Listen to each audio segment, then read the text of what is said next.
Time for a game of good move or bad move.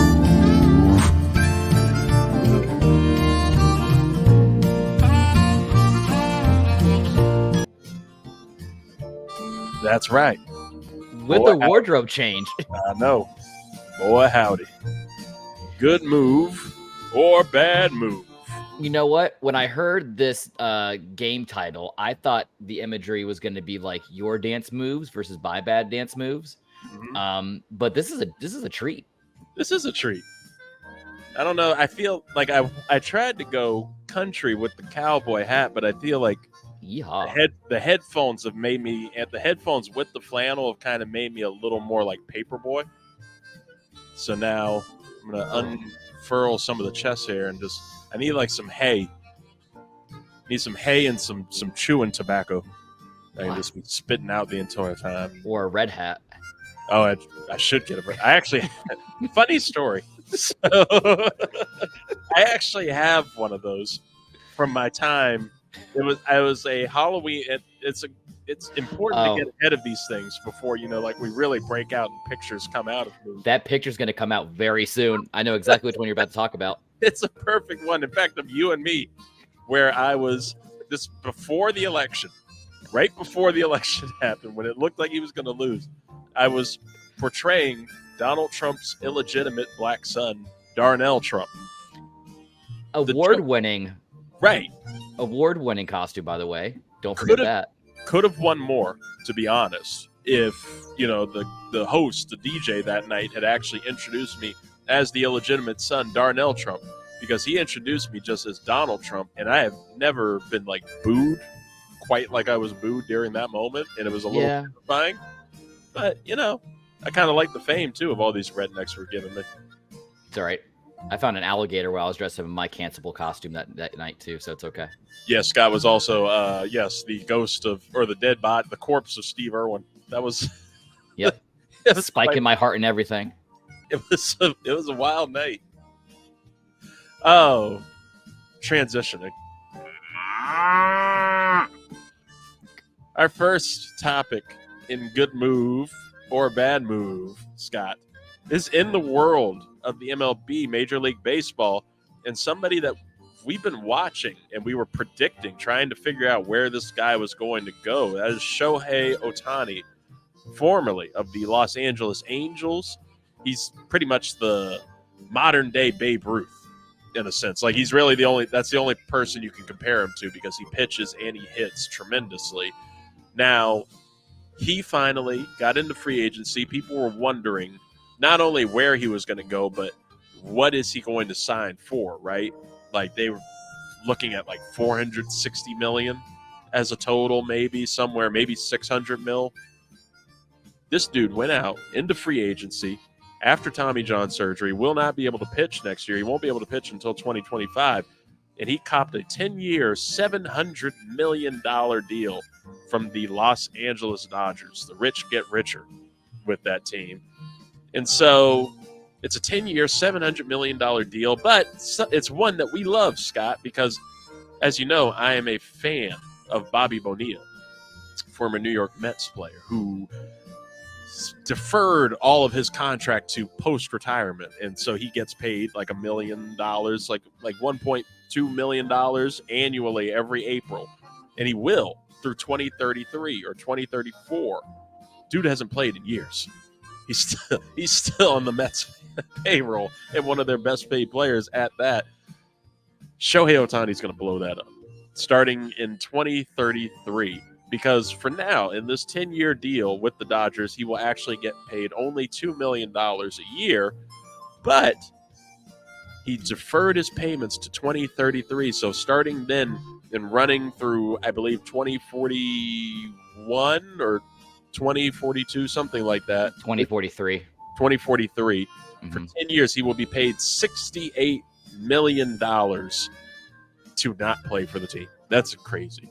That's incredible. So, all that said, everything that you can think about with Ohtani and his status as a player and now with the money, I have to ask you, Scott, was this a good move or bad move by the Dodgers?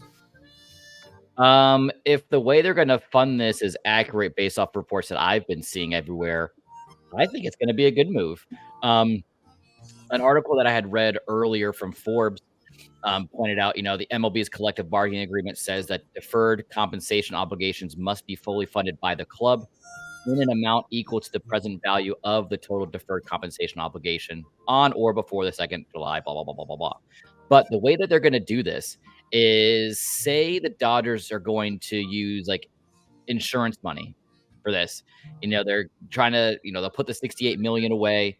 And instead of using their own funds, hold treasury bonds to fund Otani's deferred contract obligation. They, like I said, they would have to pay taxes every year on the interest received. But if the insurance company holds the treasuries in conjunction with the insurance policy, the interest income now becomes tax free. So it sounds like they could possibly make some money off of this and still have money set to the side to pay him. That's incredible. Tax codes, man. And I mean, like, you also got to think about, like, I will agree with you. I think it's a good move. On both sides. He's still making $2 million a year. You tell me you can't live off $2 million a year, especially with all your endorsement deals? And he knows that. And that's why he came to them with that offer. He was the one that instigated that.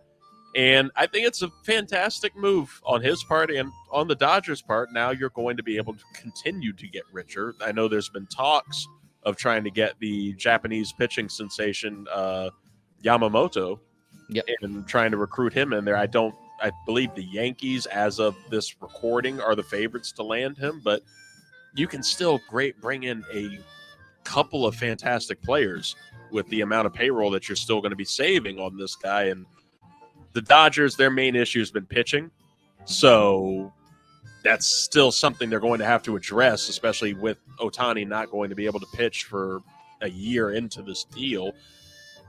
But overall, you look past that too. You also will have it's media.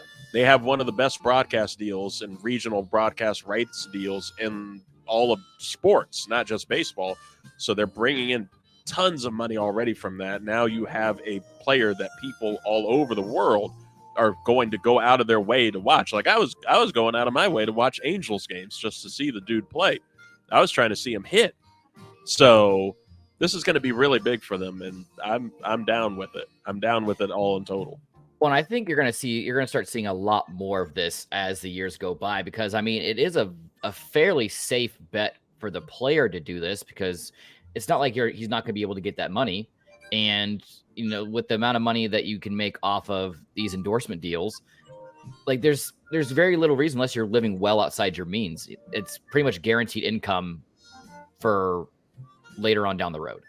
Right. And I think you're going to start seeing a lot more of this. I mean, hell, maybe Kirk Cousins will start doing this. He's up for a contract. Mr. King of guaranteed money himself. Maybe he'll come back for like a league minimum and just tell the Vikings, whoever they want to sign up, hey, just give me another $1 million or $2 million a year for the next 10 years. That way I don't got to worry about anything. It brings up a little bonus good move or bad move, which is it a good move or bad move for Major League Baseball to not have a salary cap? Because you look at this, you see Ohtani getting $700 million, and yes, huge international name. But then you think about, like, my God, what would LeBron James be getting in the NBA if they did not have a salary cap? Like, he would, like, easily $1 billion player. He would be he would have been $1 billion player by now. Absolutely. What would Patrick Mahomes be getting paid in the NFL? 40% of the Chiefs. Right. Right. But see, that's what's crazy is, like, even in a sport that doesn't have a salary cap like that, this is still, a relatively drop in the bucket when you look at the grand scheme of like revenue and like how much money these sport teams are making. They still are in a point to where they're comfortable making these kinds of decisions, and it's not like every player is going to be commanding this type of money.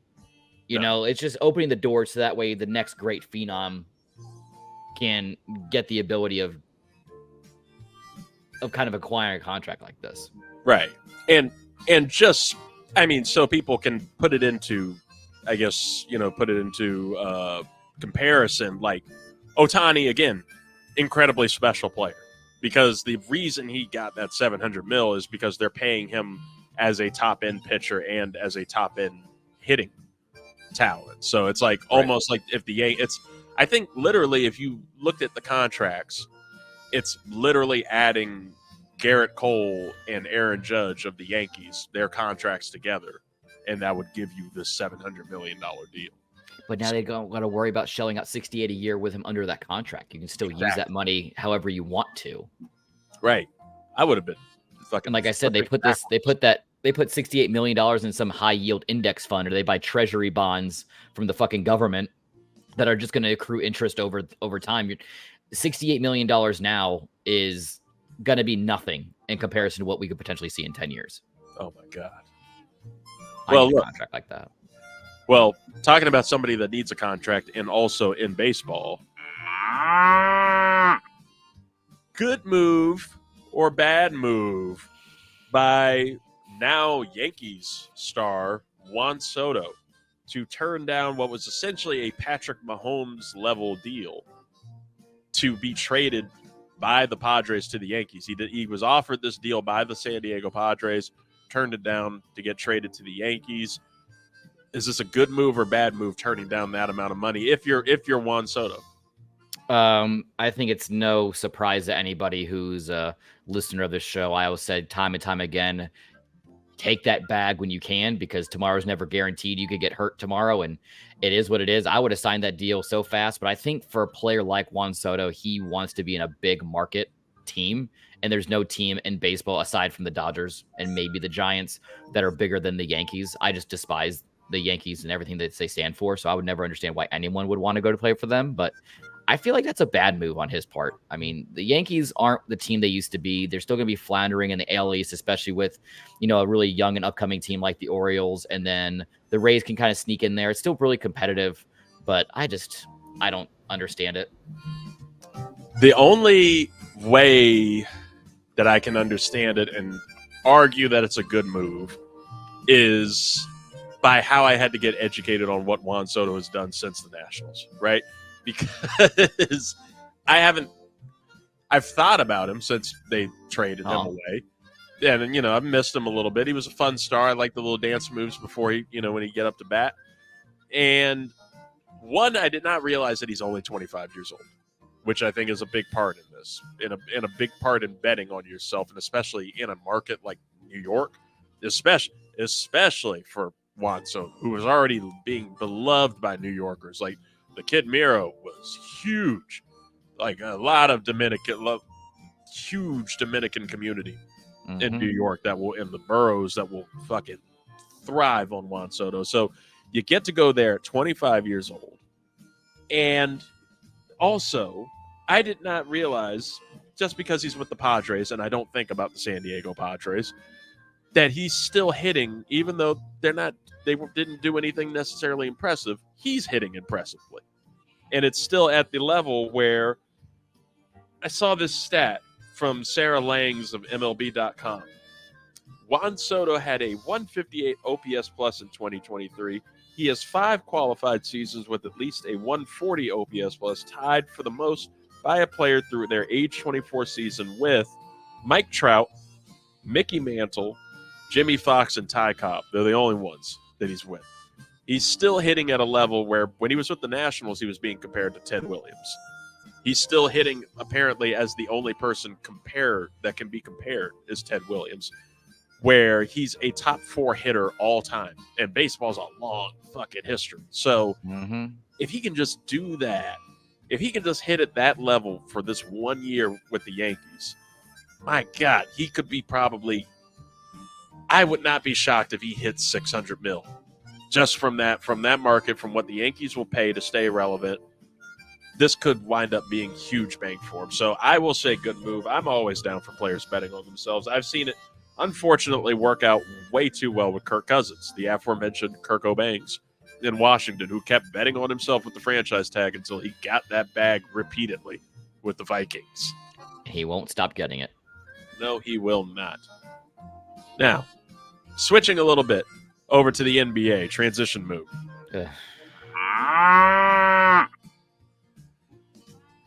Was it a good move or bad move, Scott, by the NBA to suspend Draymond Green of the Golden State Warriors indefinitely after landing a crazed punch on Yusuf Nurkic of the Phoenix Suns in a game the other night. Just randomly. It was his third ejection of the season. It's not even Christmas, Scott. He had somebody in a chokehold a couple weeks ago. He was suspended 5 games for that, comes back, almost knocks out Nurkic. Now he's gone indefinitely. Is this a good move by the NBA or a bad move?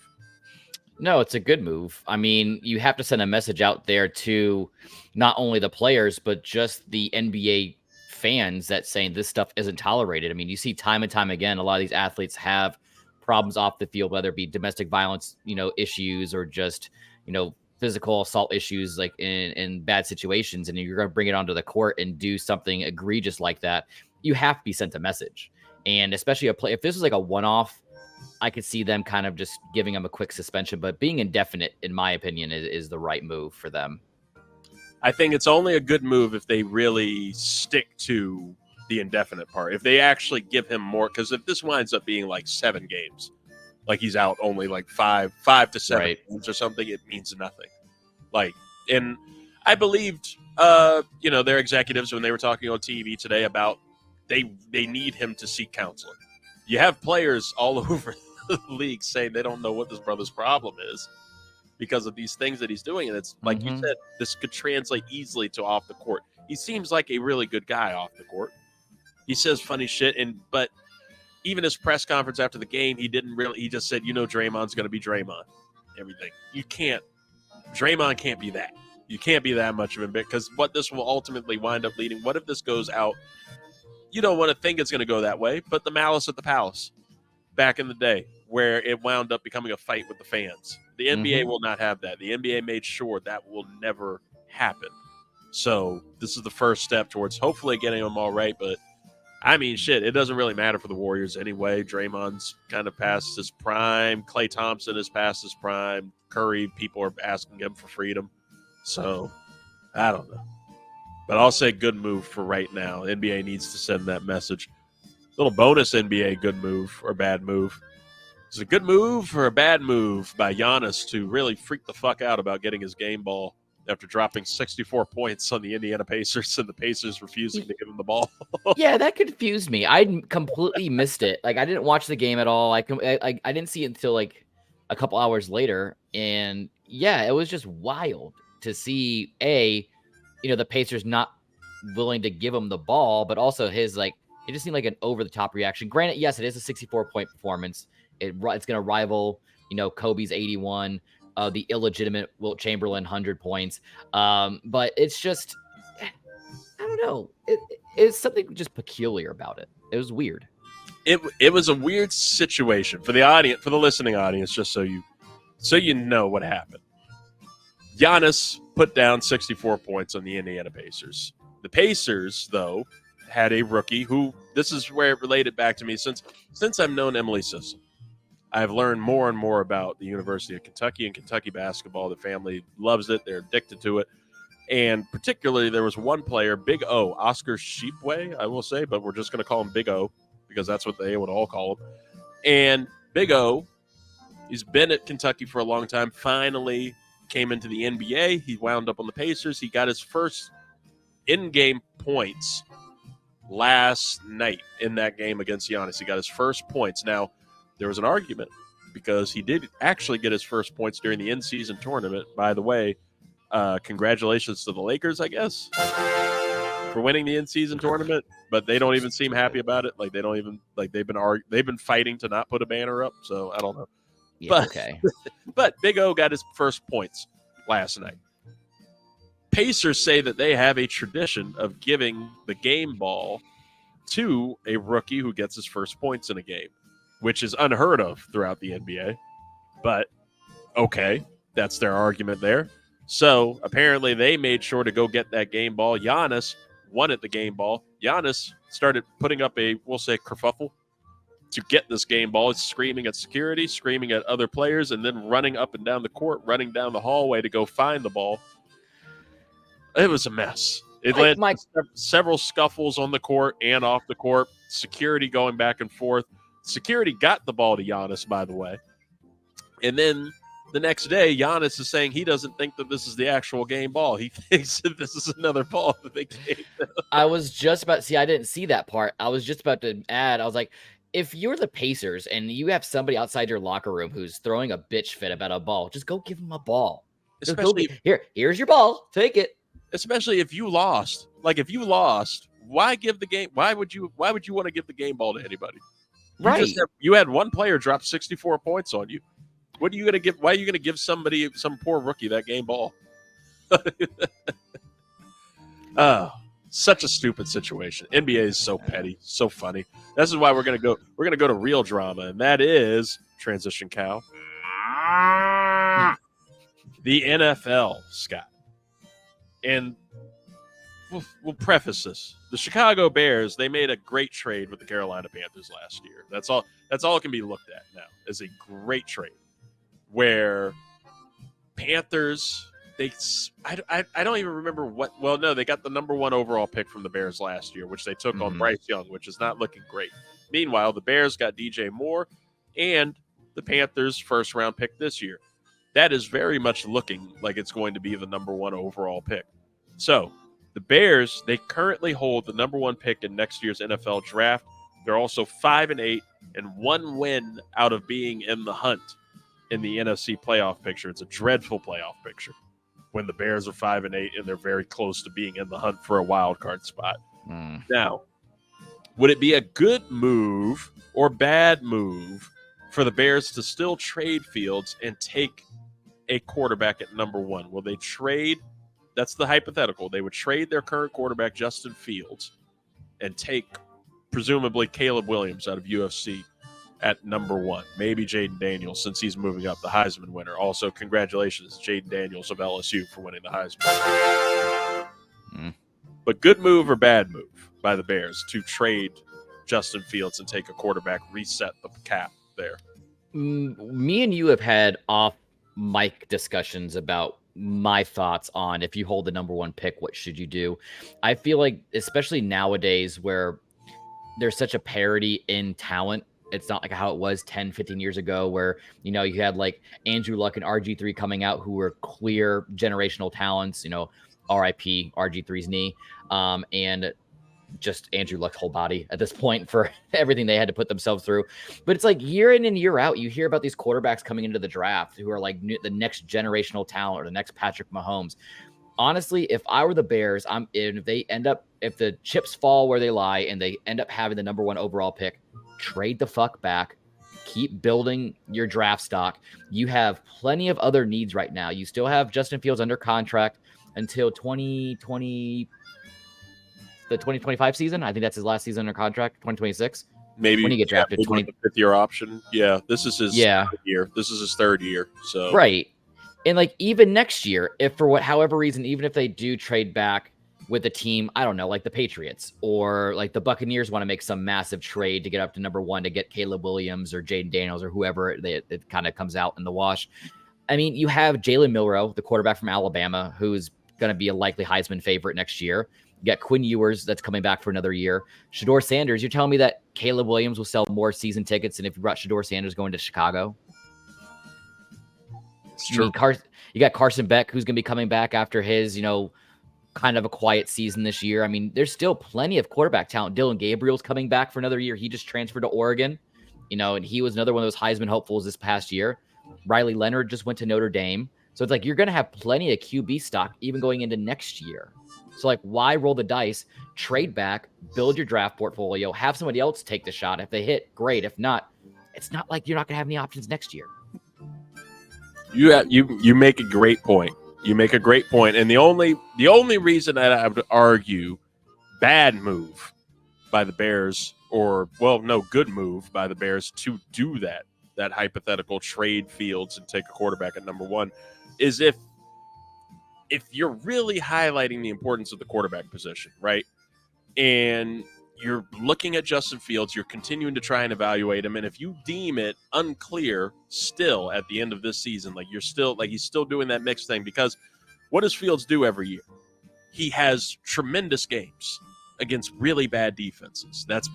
He's able to take advantage of that easily. But when a good defense and a good team comes in at him and comes at him hard, he gets flustered. And there's times where he's looking like the next great thing. He's looking like Deshaun Watson at that Texan when he was at the end of the run of the Texans, compared to times when he looks like he has no idea how to play the position. And that still concerns me. And that would concern me if I'm a GM of a team. And I view it as when you get to year 3 as a quarterback, I think you really need to start showing the signs of improvement and the signs of clarity. And I feel like if you're still unclear at the end of year 3, then I think it's pretty clear what you have. So I would only argue for it just so you get this new quarterback and you get 5 years of development. Plus, they will have another first-round pick, late somewhere, probably in the top 10, maybe the top 15 with their own. And you can continue to build pieces there. You can continue to build pieces through free agency if they have a good GM who knows how to do it. They have plenty of money on the books on there. So that's the only reason I would go for it. It's just to reset that quarterback cap and, take a chance on somebody like Caleb Williams, who I think is a more surefire. I think Caleb Williams is a more surefire quarterback than Justin Fields was coming out of college too. So I would like to see that, but I am also I agree with your argument there, because I've always been about the Buffalo Bills strategy when they first got Josh Allen, which was build that team up the right way around him. Justin Fields could still do that. He still has a shitty O-line. There will be great O-linemen in this draft. If you trade back a couple picks, like to number 3 or something, to New England, or number 4 or whatever. Or if you go back to 6 to the Raiders at this point, I think right now it's landed up to the Bears have 5 and the Raiders at 6. You trade number 1 back to the Raiders and you pick back to back and you go after some of the beefy boys on either side of the board, because like their defensive line is in shambles. I mean, yeah, you got that Montez Sweat deal and you extended him, which was smart, but like that defense is in shambles. And I really do think that it's at a point where if the Bears don't take Marvin Harrison Jr. at number 1, I think whoever trades up for that number 1 pick will be trading up for a quarterback.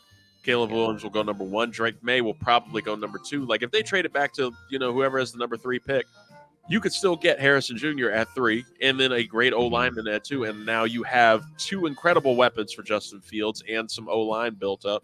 So honestly, they're in a win-win position no matter what, unless they have the right GM to fuck it up. And let's be honest, right now the Patriots sit at number 2. Do we really want another generational quarterback to potentially go to New England? Only if Belichick isn't there. I can't deal with the Belichick attitude. If the rumors of Jared Mayo taking over as head coach after this year are true, then I'll be down for it. I mean, all signs point to Belichick being out, so hopefully not in DC. Falcons jump up. The Falcons trade for Justin Fields. Oh, then they can bench him for Desmond Ridder.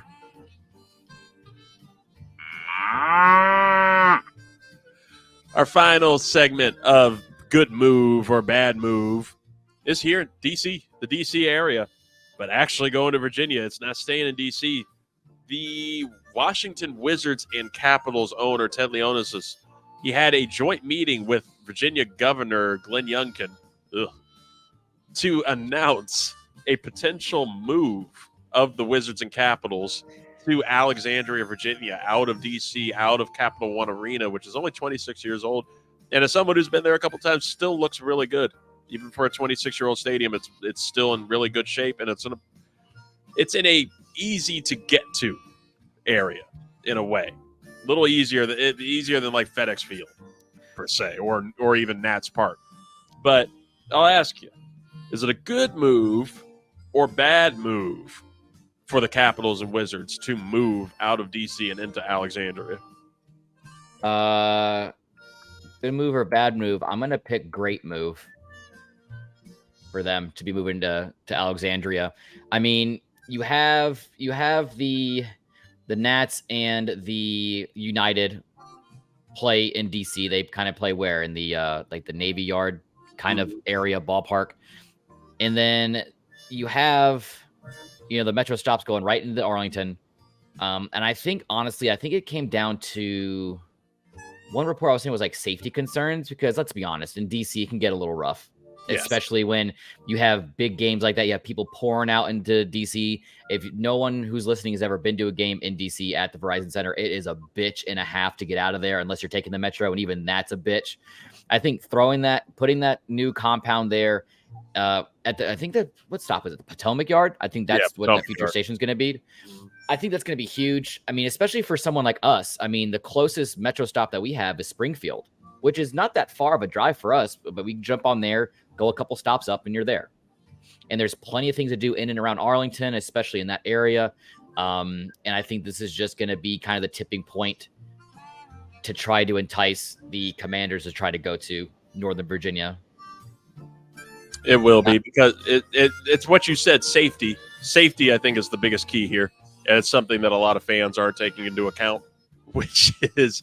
I stopped refusing to go to anything inside DC, just because, especially like those games where they run late and you have, all these people, and like, God bless them, they're out there trying to make a quick buck and they're trying to sell like all the swag and drinks and, but it's like you get hassled more just walking around. I mean, hell, just going from the Metro stop outside of Nats Park, just walking that one block, you get hassled and haggled all the time. And right near Capital One Arena is Chinatown. Chinatown is right by it, and crime has been fucking crazy. Murders have been up sky high in DC lately with that area. So, I mean, we went to a Lizzo concert and had to walk around like all over the place trying to find like our Uber spot and everything. It was a whole thing, but it's still like it's scary to be around there. And you don't want to take away that economy of those games and, that fandom from that area. It's going to hurt, but for the safety of people, like, of course, the owner is going to try and move it. It's this thing. The Golden State Warriors moving out of Oakland to San Francisco really hurt the feelings of that fan base, especially in Oakland. But, people have argued it's been a lot easier and a lot more, a little more glamorous, a little nicer to go to those games now that it's more fan friendly. Like, I mean, think about it. I got 2 little kids, and if one of them started expressing an interest in basketball or hockey or something like that, I'm not taking them up to DC. Me with 2 little kids under 10 years old, there's no way. But Arlington, I take them up to Arlington, just jump on the Metro, go up there for a game, Metro back. We know we know what you're saying altogether. Fuck you, Browns.